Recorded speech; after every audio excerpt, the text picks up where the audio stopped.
What we do here is go back. You are now listening to the SportsLit Podcast with Shaheem Sutherland.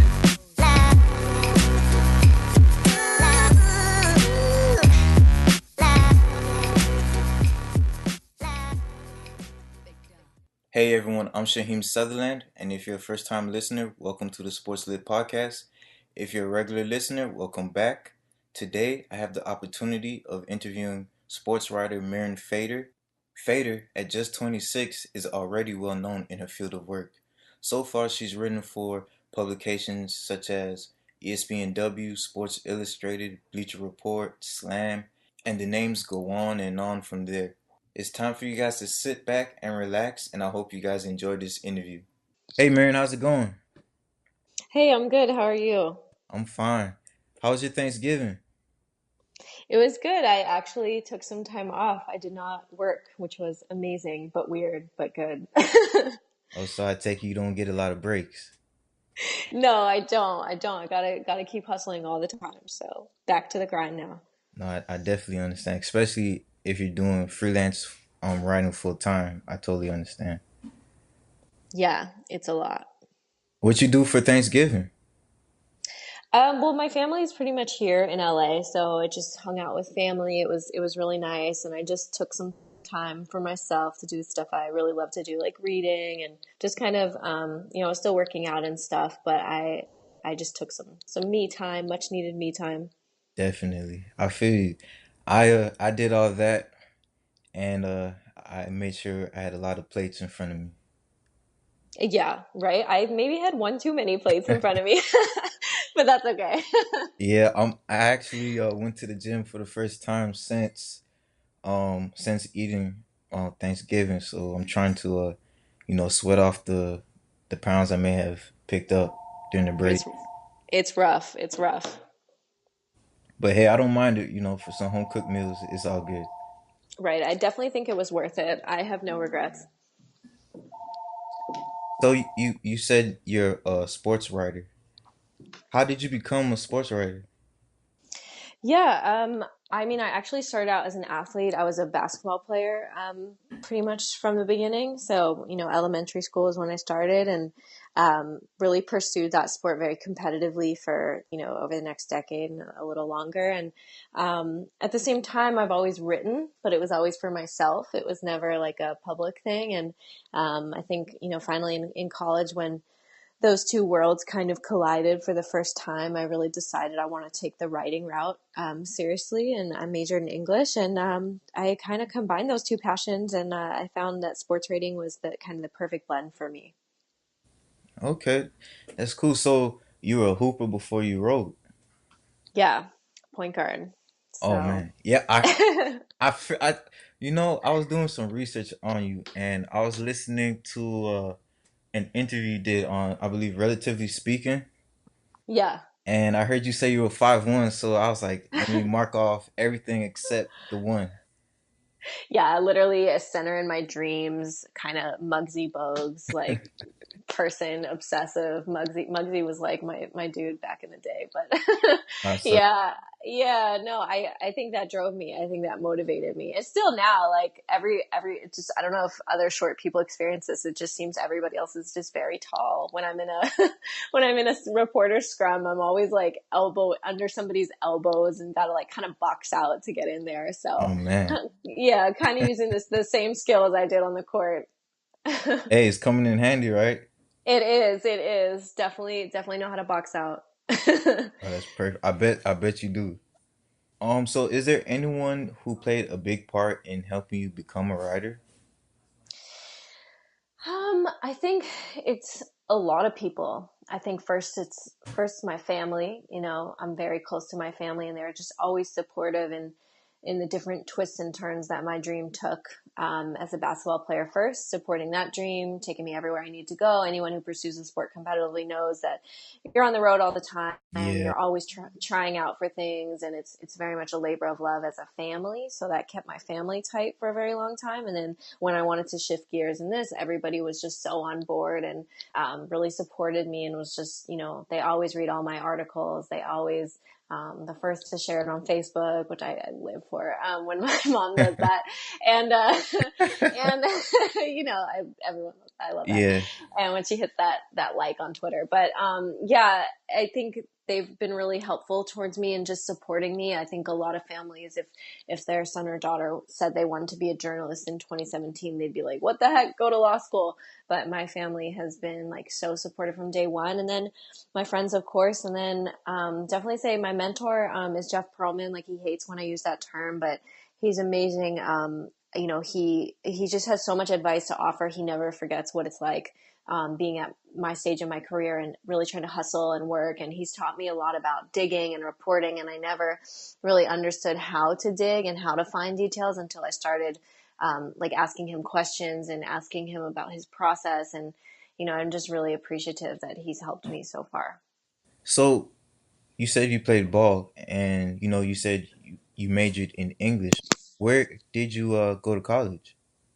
Yeah, I started for Lewis. I started out at Lewis and Clark College in Oregon. I'm from LA originally, but I was recruited to play there. So I spent my first year playing there. But at that first year, I took this class called Women Writers, and it was a class of entirely women, and it was amazing. And like the first day of class, the professor said, like, women aren't supposed to write. Women aren't supposed to pick up the pen.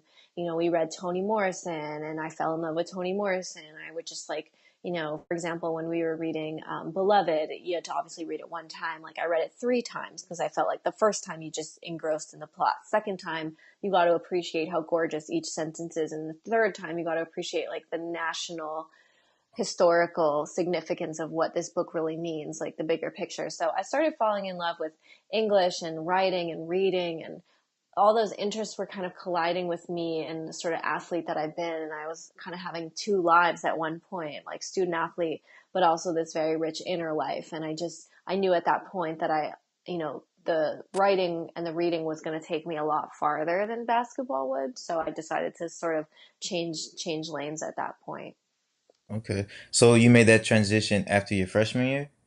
Yeah, because then I went and transferred to Occidental College back home, and I stopped playing competitively. I still shoot like every day for fun, but I stopped doing it competitively. So I came home, loved Oxy. That was a great experience, and that's when I really took off of pushing this new sports writing dream. Do you still remember the first piece you wrote that went public? Let me think. Well, actually, this is not like impressive at all, but my first ever writing gig was writing obituaries Whoa. for, yeah, started from the bottom, literally.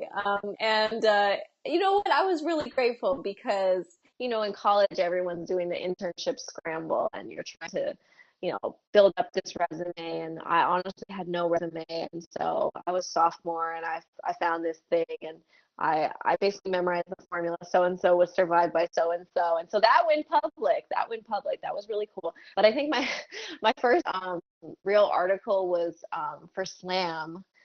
I had reached out to them a couple times, and then they wrote back. Kyle Korver's cousin was playing for UCLA, and it was really crazy. They looked so much alike. I was like, there's got to be a Korver, and it turns out it was. Yeah, the girl, But right? yeah, yeah, Yeah, yeah. she has a And nice shot. she has a great shot, and Yeah. she looks just like him. So Yeah. I pitched it to Slam, and that was so exciting because I subscribed to Slam for like forever. I'm still a subscriber, but I used to have all the posters on my wall and stuff, and like the Shamiko Holdsclaw cover that they had in her like New York jersey. So that was my first ever like kind of public story. So like, one day you just woke up and you decide, you know what, I'm going to shoot my shot and just send a pitch to Slam? I think it was kind of like that. I think I had pitched it to numerous, like, I guess maybe it's because I'm 5'1" and I've just always had to kind of literally and metaphorically shoot my shot. Like, when it sounds crazy, like who thinks somebody 5'1" is going to make the WNBA, or who thinks somebody just fresh out of college, no experience, is going to write for Slam. But I think that when I'm determined about something, I just go for it. And so I definitely reached out to them. I reached out to Dime magazine, which I ended up writing for. I applied to all these internships, sports internships. Like, I didn't get any of them that first year.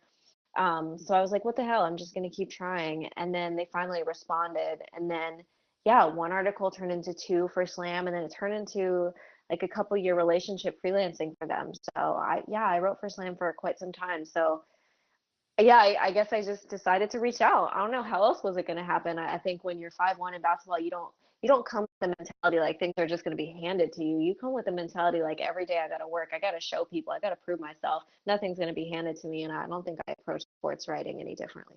That's good. So you kind of have like an attack mentality when it comes to Yeah. getting things done. For sure, you have to because there's no, like I said, there's nothing, and there's, certain things like it's, I'm a female in a male-dominated profession. People aren't exactly waiting to like hire somebody like me, So it's you got to go for it on your own. You got to push it. You got to fight for your spot, basically. I mean, I really look at it like that. I have friends, in law school and working for nonprofits and doing all these things, and they work really hard. But as I try to explain to them, this is like you also have to compete for your spot. It's a Yeah. different mentality. It's kind of just like playing. It's just you're Yeah. playing with words, and it's different, but it's similar at the same time. Yeah, I think that the number one quality you have to have as an athlete is persistence. And that's just, I can't think of anything more integral to writing because so much of it is failure and sadness and anger and sitting by yourself in a coffee shop, like poring over each word and being like, oh, this is trash. And then, trying to build yourself up and, okay, I got one pitch accepted. All right, where to next? And it's just a constant grind. So I don't feel like I could be a sports writer if I wasn't a basketball player first. I'll always be a basketball player in my heart, in my mind. How did you feel knowing others were going to read, your first piece? I wasn't intimidated. I wasn't really worried about that. I guess because I just was so insignificant. Like I was nobody. I still am nobody. So I just Hey, don't. you got a pretty big name in like on certain publications, so I wouldn't say I that. I appreciate it. No, but I just, I was like what I was doing was I wasn't thinking about like making it necessarily. I was heartbroken that I didn't have basketball anymore as like my driving force in life, and I was searching for meaning and I was searching for healing and I was searching for purpose.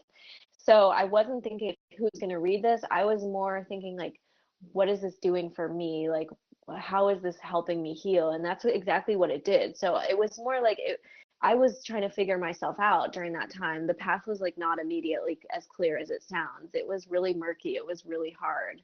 So I was more so just kind of falling in love with writing and figuring out who I was.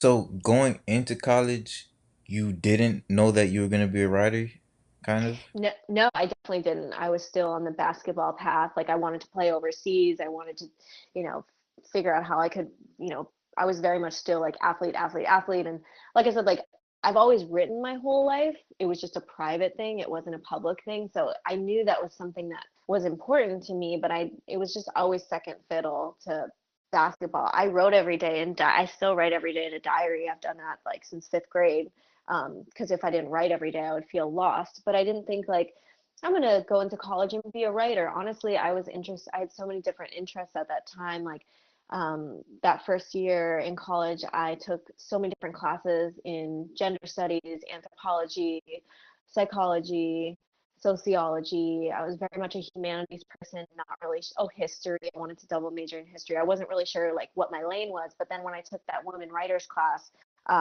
it just so reinforced to me this was going to be my lane. I was going to major in English. This was going to be my passion. And I love that the teacher was just like, women aren't supposed to write. I think I'm just drawn to things people don't think I can. Like I played with guys my whole life and makeup, and that was a huge barrier, and just trying to prove myself to them. So I kind of liked that about writing, that it was sort of off limits, and that made it like dangerous, and that made it exciting. And so yeah, it was sort of I figured it out as I went along. I never the plan for me, the dream for me changed so many times and had so many twists and turns. I had to just kind of figure it out as I was moving. I can totally relate. I played football, at the collegiate level, and going into it, I was just, football, football, and I was like, after football, I'm just gonna be like a sports commentator talking about football games, and that was gonna be Right. that. But somewhere along the line, things sometimes don't work out the way you planned or expected to, but it's always good that you find the next thing that kind of gives you a fire inside. Because really, like, the stuff I do now in regards to talking about sports or writing stories about sports, things of that nature, I do it because it gives me the opportunity to at least be still around football and other sports as well. Yeah, I always say like you have to find a space to house your passion, and this definitely allowed me to do that. And at the same time, I kind of fell in love with writing onto its own. I would be a journalist, a writer, if not always sports. Like in the back of my mind, like one day I want to write like for the Atlantic. Like whenever I read the Atlantic, I'm a subscriber. I'm just like, oh, I want to write for the Atlantic. I want to be a magazine writer, and it doesn't necessarily have to be sports for me. We'll see. I mean, keeping an open mind has allowed me to get to this point, so I'm gonna just keep my mind open, see what there are possibilities in the future. I totally agree. And also, I took a women's studies class when I was in college, and I would definitely recommend any male to take one, to take at least one. It's pretty cool, and it opens your eyes and allows you to see perspectives from the other sex's point of view. Yeah, that's amazing. You just kind of made my day hearing that. Yeah, I think I'm so used to it being the other way around, where there's so few women in the class and then you're like afraid to raise your hand. It's cool to like be in a space like that and see what kind of rich discussion can come from it. Yeah, it was crazy. Like, not crazy as in like it was like crazy bad, but it was just crazy. Like, whenever I raised my hand, all eyes would be on me, and I'm like, oh man, I'm like one of the only guys in the class. But Now you know what it feels like to be a female sports writer. There you go. it was still pretty cool though. I liked it. The teacher was cool, and my classmates were cool as well. That's good. Yeah. So I know you said your first kind of really big gig was with Slam and then Dime. hmm How did you end up writing for the OC? And for those who don't know, it's the Orange County Register. Yeah. So I basically I was a senior in college at Occidental, and I was obviously looking for my first like real adult job out of college, and I did several internships before that. ABC Sports, I interned with the Clippers, I interned with the Sparks, I did Slam and Dime, started to write for SB Nation. And I was basically wrote to like every newspaper or magazine or publication or online entity in the United States, probably over like 60 Yeah, publications. Yeah. And nobody would respond, or if they did, they would say, sorry, like we're not hiring or whatever. So everything was looking really depressing. But the register was something that I really wanted because I felt like how lucky would I be if I got to stay in Southern California. This is a very respectable paper, has a rich history. I would love to write for them. And so I basically just kind of followed up and kept writing to the editor and kept writing. And finally I got in there and I got my first interview. I got my second interview, and then I had a third interview. I had to write 4 features in 3 hours. It was so scary. whoa, My editor pretended to be a football player also, and I had to interview him and write a story on the spot. So it's like you either have it or you don't, right? Like you can't fake it in writing. Like you either have it or you don't. You're either going to write the story in the how many ever hours or not. So that's pressure. hope that was a lot of pressure. That was definitely like free throw line status. But Yeah, but it ended up being okay. I got the job. And then I did that full time for the last 4 years up until a couple months ago. So at the same time, I was freelancing for other places while I was writing for OC. But amazing experience for me to get my foot in the door, to make mistakes, to practice, really learn the craft of reporting. So I'm really grateful for my time there.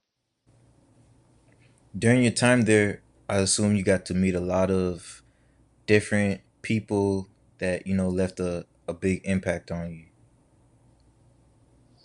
Yeah, I think Southern California is an amazing place for sports. I mean, I covered so many random things. I was like, wherever you need me, I will be. It's that type of vibe.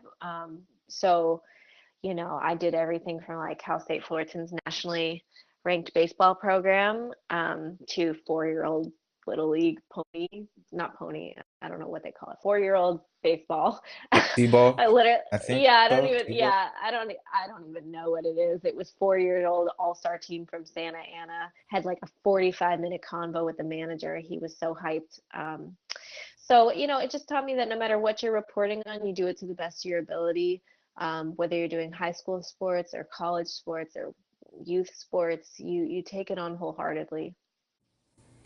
Earlier this year, when you were interviewed on the Relatively Speaking podcast with, I believe, Joseph Nardon and Jared Mintz, Mhm. they asked if you're inspired as a person and writer when creating features, and you said you can't help but get to know somebody on a deeper level when you're doing features. It gets very emotional. How is it creating relationships with people you do features on? Yeah, I think it really makes you question like what you're doing. Like there's nothing stranger or and also more connecting than interviewing somebody who starts crying in front of you.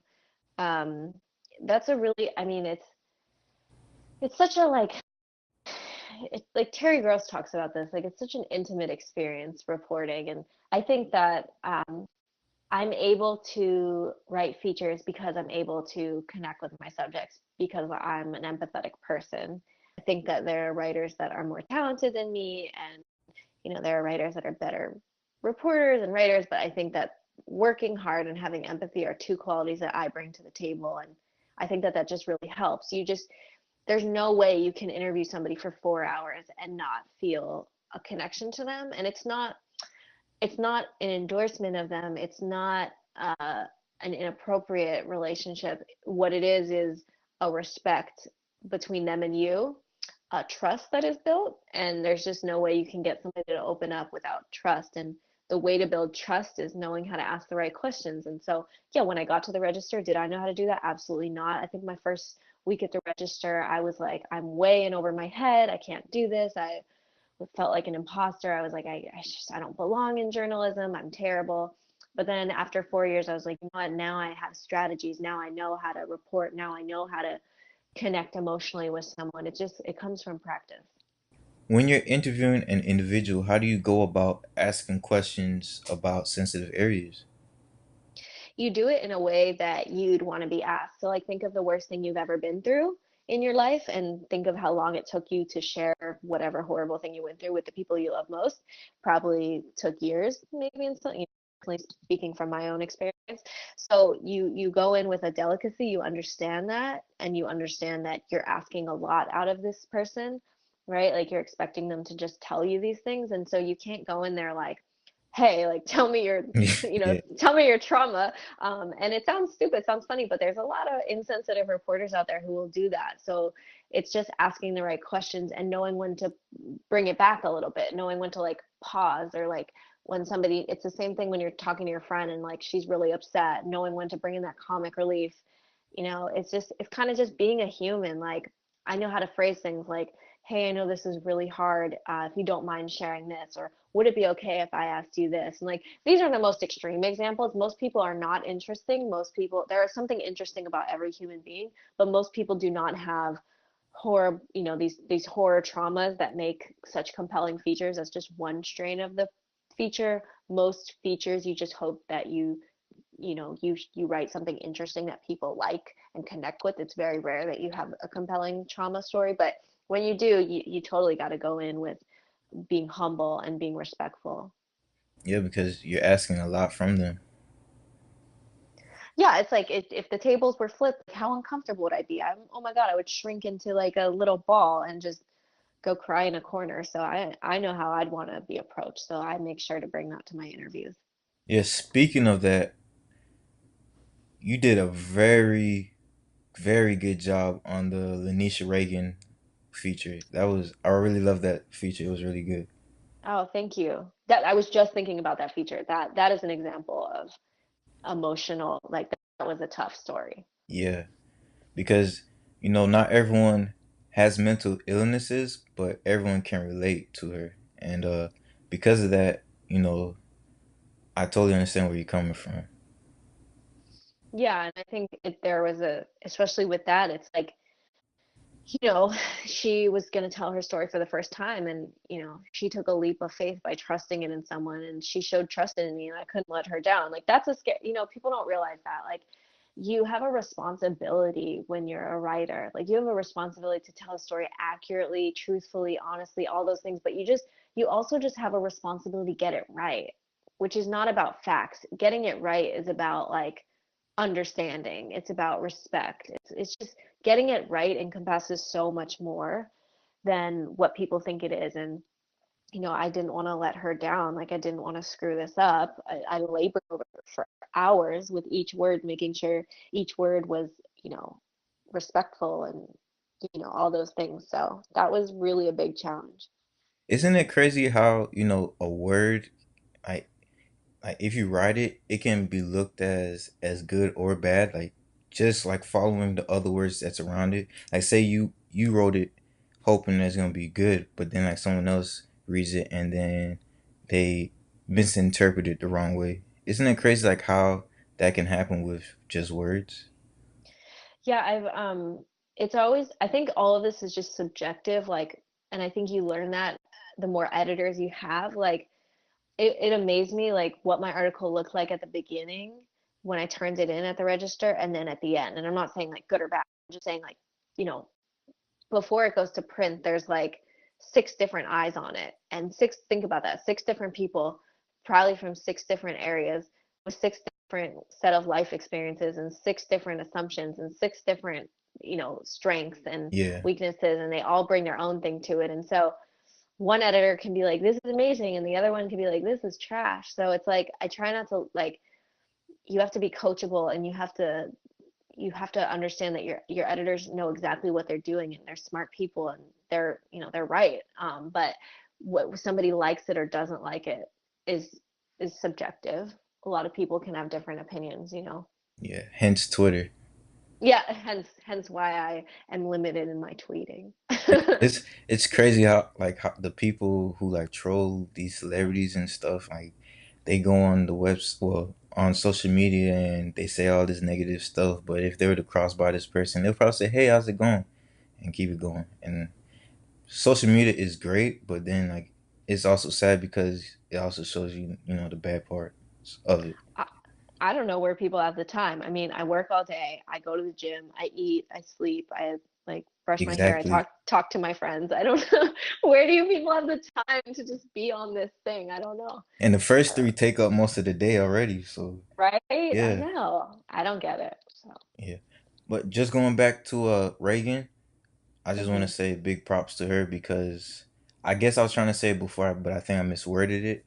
Not everyone has mental illnesses, but everyone can relate to her because we all have negative thoughts we have to deal with that we don't want to. So, and much props to you for getting it right.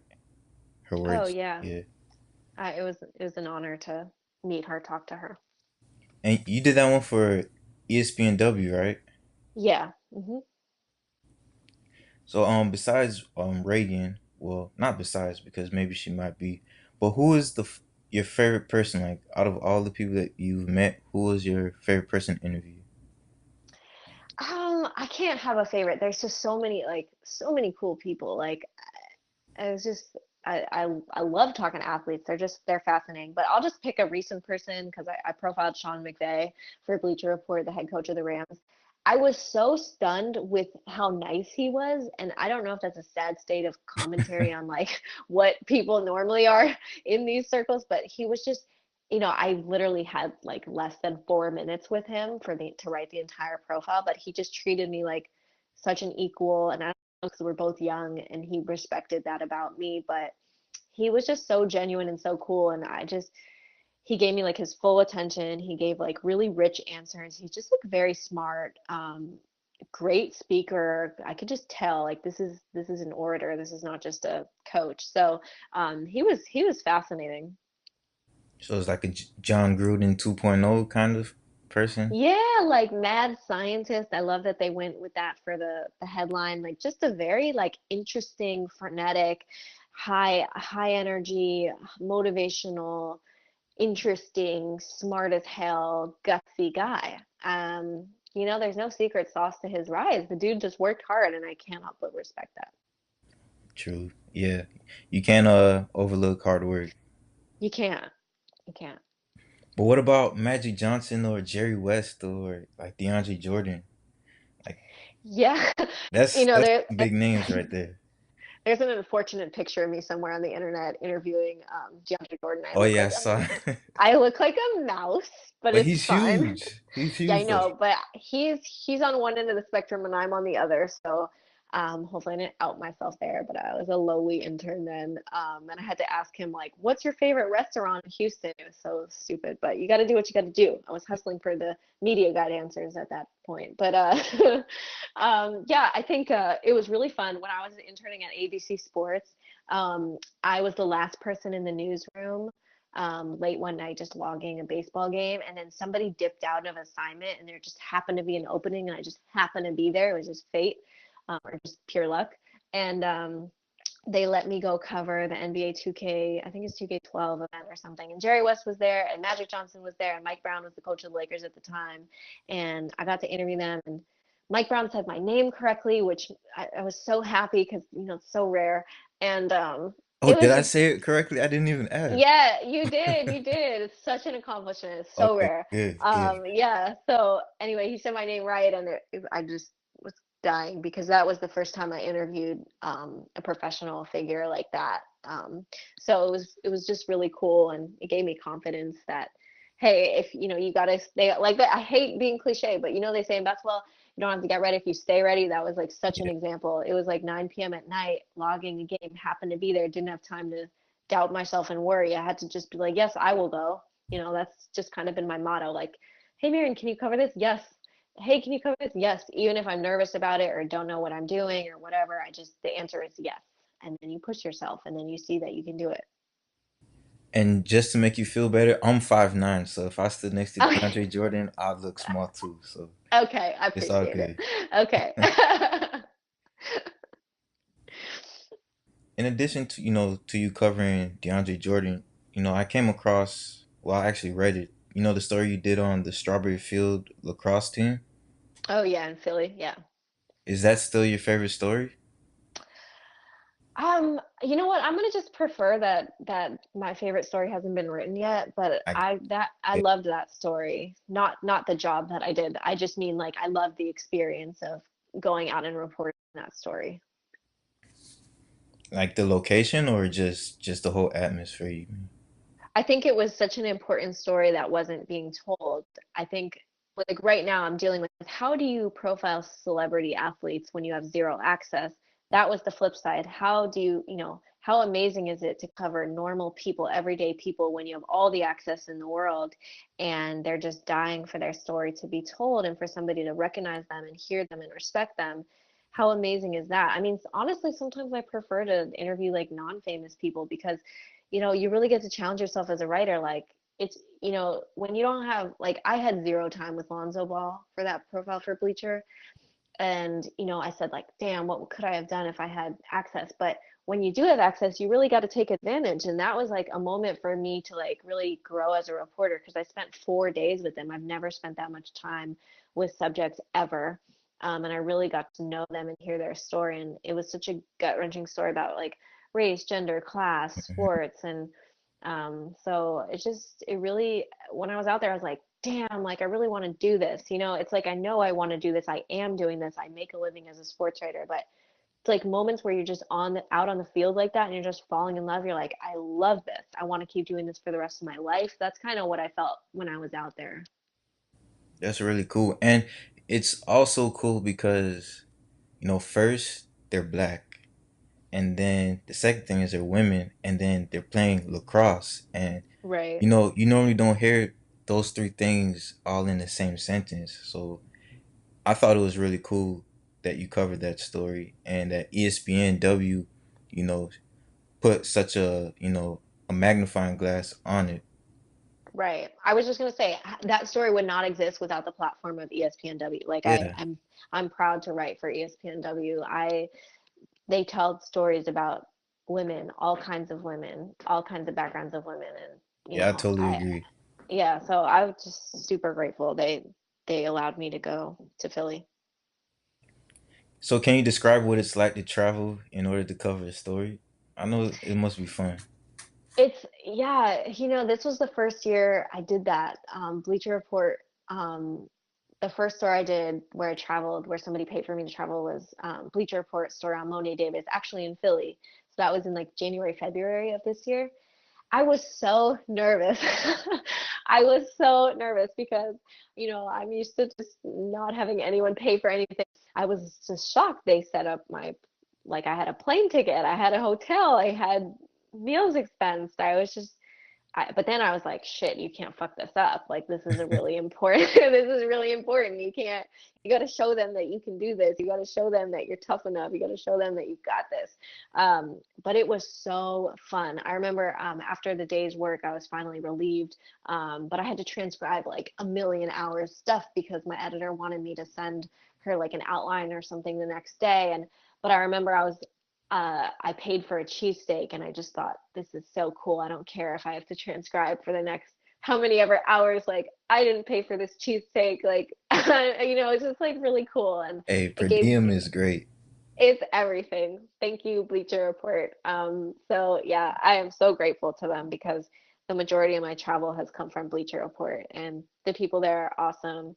And the fact that they like send me is something I will never take for granted. Yeah, it's really cool. It's like a mini vacation. Yeah, except you're hustling like hell and you're not relaxing at Yeah, all. But it's like intense. It's like a 3-day intense burst of craziness. But you have to love it. I love it. Every time I go, it's so exciting. Like there's nothing like the feeling of like getting on a plane and thinking about the interview and you're nervous, but you're prepared and you're just like, okay, like what's the story gonna be? I'm so excited. It's such an exciting, there's like possibility ahead of you. I know I sound like so corny right now, but I love that feeling. about how many hours of sleep do you get during those trips? Like not a lot. Not, Not a lot because you're gone all day reporting and then you come back and then you're transcribing because usually there's like a synopsis thing due to send to your editors so they know what you were doing the past couple of days. So you have to transcribe everything to know that and then also it's just me like up thinking about the story like, oh God, like I don't have a lead or oh, I know my ending or, just kind of formulating the story and you're just kind of up thinking. So I don't get much sleep when I do that. Then I come home and I just am exhausted. But it's a good kind of tired. It's like I want to know, it's like when you run a mile and you're like, yeah. all right, I could go for 2 more. That's kind of like how I feel. Where's the coolest place writing's taking you so far? Um, I I don't know. Let's think. Well, I went to Vegas during fight weekend, which was insanity. So that was cool. But I think I don't know about the coolest place I've been to, but the most interesting place I went to Alamosa, Colorado, for an ESPN story on the Becca Longo, who's the only female kicker to earn a scholarship in Division I football. Yeah, And I heard. yeah, Yeah. yeah, and so Alamosa is like 4 or 5 hours south of Denver. So I flew into Denver and I had to drive then from Denver all the way to Alamosa. And on the way back, my tire pressure emergency light came on, and I Oh was man. freaking. Yeah, I had like a sustained 4-hour breakdown on the way back because there was nothing out there. You're in the middle of like Ooh. nowhere. When I say nowhere, I don't mean like, you know, I mean like actual nowhere. Like there's no signs, there's no service. My phone wasn't working, couldn't even listen to podcasts. I was just having like a breakdown like God, if you let me, I was just like, God, if you let me survive this, I swear I won't complain about anything ever again. So I made it, thank God. But I mean, it was horrible. But anyway, that trip taught me a lot about reporting and going to a random place and having to like make your way. Like there's not much in Alamosa and just having to just like I had to stop at like 5 different gas stations to try to ask them about the tire pressure, and they didn't, most of them didn't speak English, and it was just like a big like adult moment. Like Mirren, grow up, like stop crying, like you will get back to the airport, it's fine. So reporter tales. So you said they didn't speak English? Is what ethnicity Yeah, is dominant over there? it was a lot of Spanish speaking little towns heading up to Alamosa, and Okay. so there wasn't like a lot of like anyone who could like help me. And so it was just, and then if you did find a tire pressure thing, like I didn't know how to do it. I was like, what if I deflate it all together? I'm gonna be even worse shape. Like, definitely don't think AAA is gonna come for me here. Oh no. So yeah, so it's just I made it to the airport. It was like the best feeling ever. I I totally understand where you're coming from. Remember, I believe I spoke to you about my trip to Atlanta when during the hurricane or whatnot. I Oh yeah, yeah, yeah, yeah. Yeah, that happened to me. I was on like one of the main highways and I was following my GPS, and then my GPS told me to go right for a shortcut, and it took me into some, I don't even know the place it was. It was just pitch black. I Oh was in the God. woods, so I totally Oh understand. God. Yeah, I was I was doing what you did, so it's all good. Right. Survival. Yeah. Yeah, definitely. So you're 26. Sorry if I exposed your age and you didn't want anyone. No, that's fine. Okay, and you've already interviewed, a wide variety of individuals from little league to big names. Have you found time to take in all that you've done? That's a good question. I don't think so because like you never like quite make it in this industry. You're always trying to make it every day. So it's not like, oh, I'm there, because it's like I'm not. I'm nowhere near where I want to be. Like I see so many people out there that are better than me. Like I see Jeff Proman, I see Jonathan Abrams, I see Lee Jenkins, I see Wright Thompson, I see Gary Smith, I see Ramona Shelburne. I'm like, oh, I read their stuff and I'm just have it's like love hate. I'm like, damn, that was so good, but I'm like, damn, I can't write that. So I'm constantly comparing myself to other people, which is not healthy, but it's also good because that's how you're going to learn and improve. So I'm finally able to see like, okay, took some big steps this year, you know, grateful to Bleacher Report and ESPNW for giving me those opportunities, for entrusting me to say cover Lonzo Ball and the Rams coach. I'm so grateful to those places and those editors for trusting me with those stories. But at the same time, like my goals for myself are bigger and I want to be better, and I'm not the writer I want to be yet. So I know I've just got a long way to go. Speaking of the writer you want to be, what do you need to do in order to survive as a full-time freelance sports writer?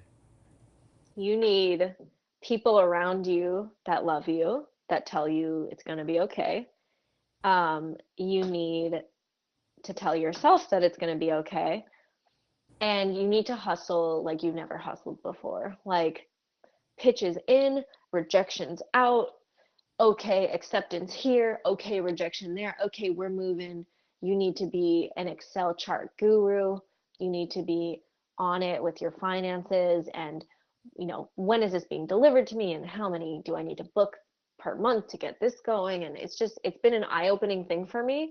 But I finally feel like I'm having a rhythm right now where things are working out well. And, I'm exploring possibilities. Hopefully, a potential full-time opportunity opens up for me. I'm certainly trying my hardest to show that I would be a good candidate for that. But no, I think you need to just have a constant hustle mentality, because again, nothing's going to happen for you if you just sit there. You have to constantly be pitching. I mean, I think I'm like one for like 40 at one publication, but I think they respect that I try hard. And so you want to have that reputation as somebody who's relentless and not going to give up. And I think that's when people want to work with you, when they see that you aren't going to give up. So if you have that mentality, you can make it work. But if you're just kind of a person who's just going to kind of sit around, this is definitely like not the way to go. You got to make it work. Hey, I give you a lot of respect for what you just said. You said you were 1 for 40. I don't think a lot of Yeah. people would, publicly say that, but Oh major yeah. props for that. Oh my God. And you know what? Like all those 40, like they really hurt. Like they really hurt. Like they really hurt. But I had to be like, all right, well, I'm gonna be 2 for 41. Like I said, if I didn't have basketball, I just wouldn't be able to have the mentality to kind of wade through this, because that does happen to you in basketball, right? Like when things aren't going well and your coach is yelling at you and you're just everything sucks and your parents are disappointed in you and you're just feeling terrible, you have to be like, all right, well, I'm going to be 2 for 41, you know? Mm-hmm. So that's where it comes from, I think. You gotta have like short-term memory. Exactly. Oh my God, you just took me back with that term. I could just hear my coach saying, you got to have a short-term memory. Yeah, that's a thing. Oh, trust me, I know you get, especially like if you do like mental errors or you miss Oh assignment, God. you just You gotta be make that like, okay, turnover. yeah, Ugh. Yeah, exactly. trust me, I know. Especially after practice, you're just like sitting, eating, like, man, I should have did this better, should have did that better. Oh yeah. Trust me. No, for real. It's a lot. So how many pitches would you say you put out in a week?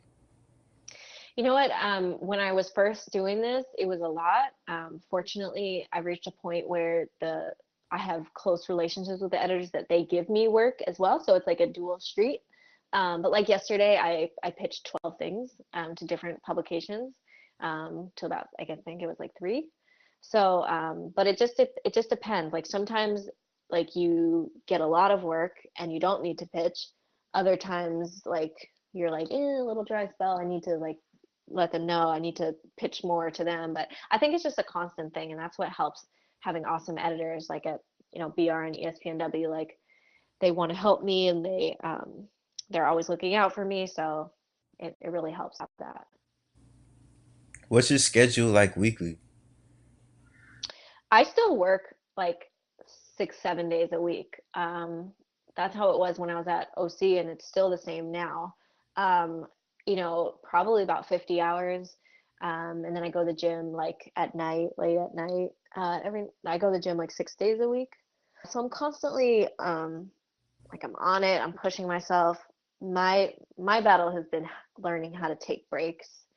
Because when after OC happened, everyone was like, this is going to be your moment to finally take a breather. Because I never actually took a break like ever in life. Like when I was an athlete, the summers and everything, that's AAU. So you're traveling like for the whole time, and winter breaks, that's when all the tournaments are. So I never like actually took a break. And then in college, I always had like 3 jobs at one time to try to like support everything. And then at OC I was full time, but I was also have this like all these part-time jobs. And for 2 of those 4 years I was actually an assistant coach at a high school for a basketball team. So I'm used to always moving. I'm learning to check myself and take breaks and take time for myself. And everyone's talking about self-care, but like self-care is a real thing. It's not something to make fun of. Never in my life have I considered self-care and work-life balance more than I have now that I'm sort of redefining what it is to be a full-time worker. Um, so I definitely am trying to take more time for myself. Yeah, that's very needed because sometimes you just need time to sit back and relax. So I definitely um bet that you really appreciated that Thanksgiving break. Oh yeah, no, seriously. Now you have the context. I actually didn't work for 4 days, which was I've never done that before. I felt guilty, but at the same time I was like, no, stop. You're allowed to not work. So what does your day usually consist of? Well, it's a mix of transcribing, reporting, and writing. Some days are more heavy writing days, like today's a writing day. I have a story coming up. And but then, tomorrow I've got several interviews lined up. So it's just day to day, it just depends. It's like a mixture. I'm like a coffee shop queen, so I like to go to different places that have different vibes. Like I know when I need to be in my sit down, write and struggle vibe, I need to be at this place. And I know when I'm at my transcribe in hell phase, when I have like 8 hours to transcribe, I'll go there. So I just go to different places, kind of like my office. And like it sounds stupid, but yeah, there's 20 other people there who are just like me. And I think honestly, the future of the workforce is going to be a lot of people like that. So it's just an interesting thing. And I meet like a lot of cool people at coffee shops, a lot of interesting people, a lot of creative people. So it's kind of fun to surround myself with other people like that. Yeah, I totally agree with what you said about the future. I'm actually reading this book called Freelance Bible. It's written by I believe Sarah Horowitz, and she's like I guess she's like the CEO or the founder of Freelancer Union. Have you ever heard of that? No, I haven't. Yeah, but it's like what you just said. Like she mentioned that, and like what she was saying, like, and what you just said, it makes a lot of sense because a lot of people are there shying away from getting people full time and the benefits or whatnot, and then they're just relying on freelancers to do the thing, do a contract and then move on. Yeah. So who knows how life will turn out, but I'm just trying to keep a positive attitude. True, true. It's been, well, as we spoke about earlier in the interview, it's been said that sports journalism, sports reporting is a profession that is male dominant. What are your thoughts on this? Well, it is a fact. You don't even need statistics. Just go to a game and look around. There's only like so many of us. Um, so it is, but that's not gonna stop me. That I'm not intimidated by that. Um, it probably drives me more. I'm probably comfortable with that because I grew up, like I said, like playing against guys and having to be like the only girl and like proving myself. So unfortunately, I wish people would make it a priority to hire more of us. But you know, I think things are changing. I think people are realizing it's important to have different voices out there, and I think people are seeing the benefit of that too. There's certain ways I can connect with um, an athlete in ways that maybe a man might not be able to connect as well. I don't know. There's certain things like I think I connect really well with the mothers of male athletes. I think that there's a different connection I have with them than say some random male reporter showing up to their home. So I just try to look at it as I'm going to use it to my advantage. Keep fighting. Keep doing what you do. Don't let it affect you because certainly I've gone through things. A lot of women have gone through horrible things in this industry. So it's just keeping a positive attitude about it. What do you want to say to your fellow women sports journalists and reporters who deal with this? I just want to say that you have to know that it's not your fault. You didn't ask for this. And you have to just say to yourself, I belong here. I've worked hard for this. I deserve to be here. I'm just as good, if not better, than those, who are doubting me. And I have to just have a tough skin and just say, I'm going to get through this. And I think the more you keep showing up and the more that you prove to yourself you can do this, the less concerned you'll be that others don't think you should be there. And I think the goal is to like work to put yourself to hopefully one day be in a position of power where you can actually empower other women and say, I'm going to build towards that. One day, I hope I'm an editor and I hope that I'm going to put on other women and I'm going to ask them to write stories and inspire them. And so just kind of always look forward. Remember, like, there's women that are going to be coming after us. So if we get discouraged and walk away, like, we're not creating the best path we can for the next women to come through. Would you like to share any stories that shows discrimination of women in this profession? Well, I can't because I would never get hired again. Okay. But yeah, but it's happened and it sucks and it drove me and it motivated me. Um, yeah, it really sucks. But I mean, I don't know what to say about it. I really wish that it didn't happen, but it does. And so you can't wish, you have to just keep fighting. That's a good response. Yeah. Just, create change by action. Yeah, because I want there to be more girls that come after me. Like, I love that. I love when girls hit me up and say, "Hey, how did you get your start?" Even though I'm still trying to find my way. I'm not like, I'm not where Ramona Shelburne is, but I love hearing from other girls and women in this industry because I want us to be allies. I want us to be supportive of one another. And I mean truly supportive, not fake supportive. I mean like actual supportive. Yeah, that social media support is very different from the real Yeah. support. Exactly. Exactly. Okay, now let's move on to some lighter questions. Okay.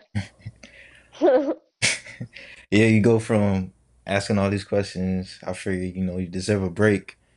Ask you some easy questions, simple questions, and also to indicate we're almost at the end of the interview. What's the hardest sport you had to cover? um Water polo. Water just because polo. I just because I didn't know anything about water polo, so I had to figure it out. So or lacrosse actually a little bit. I didn't really know much about lacrosse, So, but it's cool. These sports are so cool. I love learning about different things I didn't think of before. So how did you manage to like learn lacrosse while on a time crunch? That's interesting. Well, you just don't think of it. You don't need to be, you just need to look at it like, well, my reader is not going to be a lacrosse expert either. So how can I figure out like universal themes in this? You just need to know enough to know what you're talking about, know what you're doing, but just you want to, that's why I love features because you want to bring out the universal, you want to make sure that anyone, if they have a great understanding or a minimal understanding of a sport can, can understand that. You want to make sure that you're being you want to make sure that as many people can read your stuff as possible, whether they're into sports or not. I get it. You just want to make it relatable to everyone. Yeah, yeah.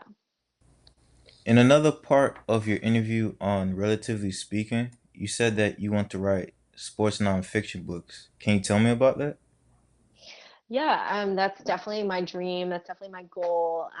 Been poring over a book proposal for like over a year. It's not going great, but maybe this will be my motivation to get back into it. But yeah, I'm a huge book nerd. I love writing. I love long form, and the book is the ultimate long form. And I'd love to challenge myself to see how I could play with structure when it comes to a book.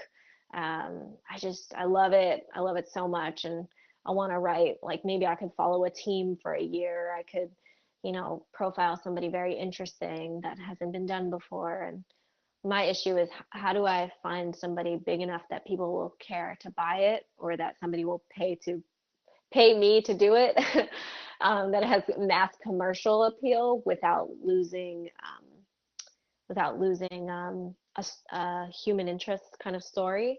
How do I make something interesting for all people that maybe aren't just sportsy people?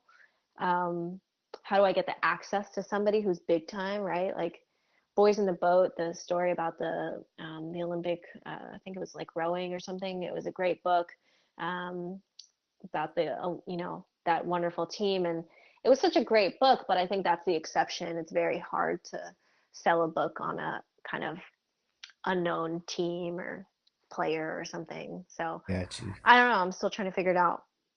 Do you have any ideas yet?